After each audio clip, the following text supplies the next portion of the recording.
जिस तरह जीवन एक सत्य है, ठीक प्रत्येक व्यक्ति को ये भी भली भांति पता है कि मृत्यु भी एक ऐसा सत्य है जिसे कोई जितना मर्जी झुठला दे, परंतु इसे बदला नहीं जा सकता।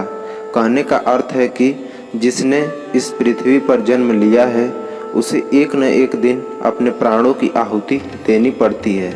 इस बारे में हम में से बहुत से लोगों ने कई बार अपने बड़े बुजुर्गों से कहते सुना होगा कि मृत्यु के बाद मनुष्य शरीर की आत्मा 13 दिनों तक अपने घर में रहती है। मगर ऐसा क्यों? इस बारे में क्या किसी ने सोचा है? अगर नहीं तो चलिए आज आपको इससे संबंधित जानकारी बताते हैं और जानते हैं कि आखिर क्यों मृतक शरीर की आत्मा 13 दिनों तक अपने घर में भटकती रहती। साथ ही साथ ये भी बताएंगे कि 13 दिनों तक मृतक के नाम का पिंडदान क्यों किया जाता है। बता दें कि गरुड़ पुराण में इस बारे में विस्तार से बताया गया है। गरुड़ पुराण में बताया गया है कि जब किसी व्यक्ति की मृत्यु होती है तो यमराज के यमदूत उसे अपने साथ यमलोक ले जाते हैं। यहाँ उसके अच्छे और बुरे कर्मों का हिसाब होता है और फिर 24 घंटे के अंदर यमदूत उस प्राणी की आत्मा को वापस घर छोड़ जाते हैं। यमदूत के द्वारा आत्मा को वापस छोड़ जाने के बाद मृतक की आत्मा अपने परिजनों के बीच भटकती रहती है और अपने परिजनों को पुकारती रहती है, लेकिन उसकी आवाज़ को कोई नहीं सुन पाता। यह देखकर मृत व्यक्ति की आत्मा बेचैन हो जाती है और ज़ोर ज़ोर से चिल्लाने लगती है। इसके बाद आत्मा अपने शरीर के अंदर प्रवेश करने की कोशिश करती है, लेकिन यमदूत के पास बंदिश होने के कारण वह मृत शरीर में प्रवेश नहीं कर पाती। इसके अलावा गरुड़ पुराण की माने तो जब यमदूत आत्मा को उसके परिजनों के पास छोड़ जाती है तो उस समय उस आत्मा में इतना बल नहीं होता कि वो यमलोक की यात्रा तय कर पाए।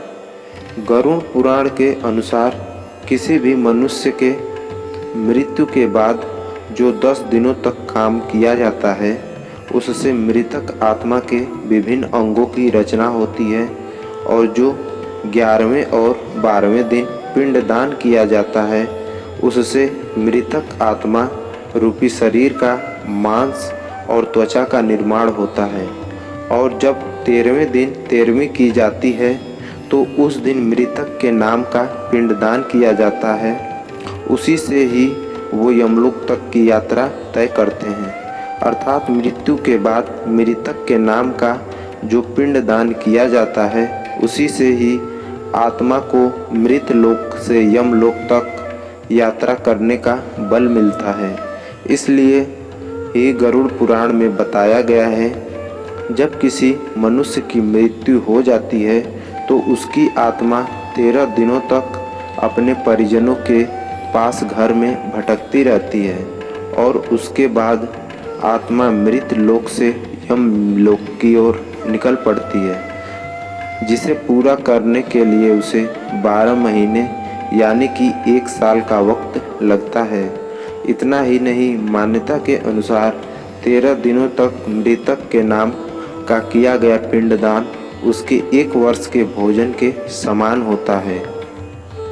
पिंडदान न किया जाए तो क्या होगा? इसके अलावा बता दें, अक्सर लोगों के मन में ये सवाल भी ज़रूर आता है कि अगर किसी मृत व्यक्ति के नाम का पिंडदान नहीं किया गया तो क्या होता है। तो दोस्तों आपको बता दें कि इसका भी वर्णन गरुड़ पुराण में किया गया है। जी हाँ, जिस मृतक व्यक्ति का पिंडदान नहीं किया जाता है यमदूत उसे 13वें दिन जबरदस्ती घसीटते हुए यमलोक की ओर ले जाते हैं और मृतक व्यक्ति की आत्मा को इस दौरान काफ़ी कष्ट उठाना पड़ता है। इसलिए हिंदू धर्म में मनुष्य की मृत्यु के बाद 13 दिनों तक पिंडदान करना आवश्यक माना गया है। इसके अलावा आपको बता दें कि 13वें दिन परिजनों के द्वारा मृतक व्यक्ति के नाम का जो भोज करवाया जाता है, अगर वह कर्ज लेकर किया जाए तो मृत व्यक्ति की आत्मा को शांति नहीं मिलती।